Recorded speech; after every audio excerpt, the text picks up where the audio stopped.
Hi families, this video will support students with solving fraction problems that asks with models, and it asks for two different ways that a fraction can be represented. So the way that I taught students to do this, they'll start by completing cubes, circle their numbers, the chew in word form, underline their question.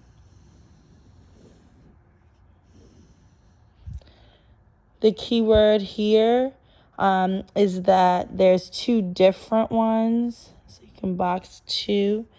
And there's not really much to eliminate. So the students can start by coloring in 7 of these boxes because my numerator tells me the parts that are colored in. And that represents 7/3. So the way I tell students, when you are adding fractions, you cannot add fractions unless the denominators, which is the number at the bottom, in this case 3, is the same. And when you're doing this, you don't add the denominator stays the same. So I tell students to circle the numerators. And then this equal symbol tells me what's on this side has to equal what's on this side.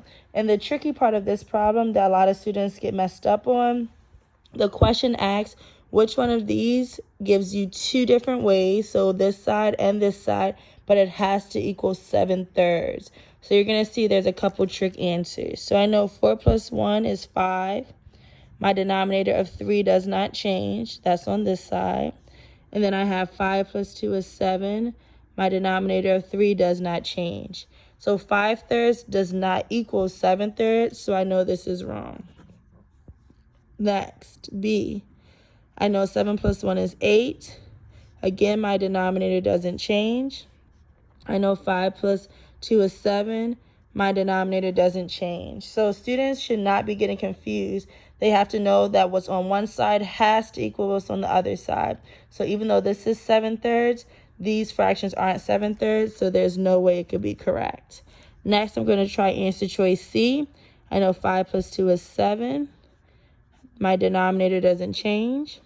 I know 1 plus 1 plus 1 is 3. My denominator again does not change. 7/3 does not equal 3/3. And even if I had my answer choice up here in A or B, students are taught to solve every single answer choice to prove their answer. I'll check D. 5 plus 2 is 7. My denominator doesn't change. 2 plus 4 plus 1 is 7. My denominator doesn't change. 7/3 does equal 7/3. So my answer here is D.